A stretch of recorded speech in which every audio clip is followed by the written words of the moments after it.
लोग तो करेंगे यहाँ पर। किसी को कुछ नहीं बताऊंगी कि बाबा साहब ने आपको तलाक दे दी है। बाबा साहब, बाबा साहब, बाबा साहब, बाबा साहब, बाबा साहब, बाबा नहीं, बाबा बाबा सुधारा जी, बाबा साहब को गाली की जा रही है। मेरा राज अपने सीने में दफन कर ले और बदले में मैं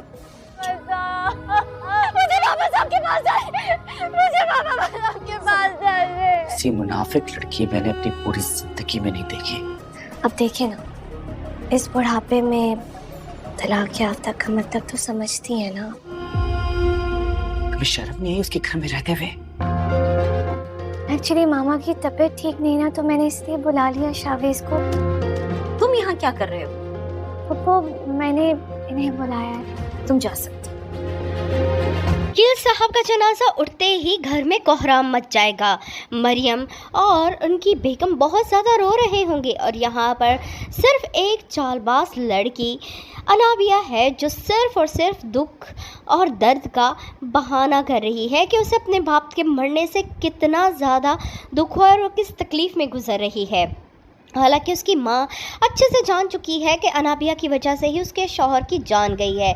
अनाबिया की वजह से उसके शौहर ने उसे डिवोर्स दे दिया और यहाँ पर अनाबिया अपनी माँ तक को ब्लैकमेल करने से बाज नहीं आएगी और माँ से यही कहेगी कि अगर तुमने मेरा राज नहीं रखा तो मैं भी पूरी दुनिया को बता दूंगी कि बाबा साहब मरने से पहले आपको डिवोर्स दे चुके हैं। और उसके बाद आप सोचिए पूरी दुनिया किस तरह आप पर थू थू करेगी। इस बुढ़ापे में आखिर कोई तो वजह होगी कि आपको तलाक मिल गई। मैं तो हर बात से साफ मुकर जाऊंगी। और यहाँ पर नाबिया की माँ अच्छे से जानती है कि उसकी बेटी किस कदर शैतान सख्त लड़की है। वो जो कह रही है बिल्कुल वैसा ही करेगी। मरियम को बाप के मरने से ज़्यादा अवैस के छिन जाने का खौफ सताता रहता है, इसीलिए अवैस को वो बुलाएगी, लेकिन उसकी फुफ्फो अवैस को घर से चले जाने का कहेगी।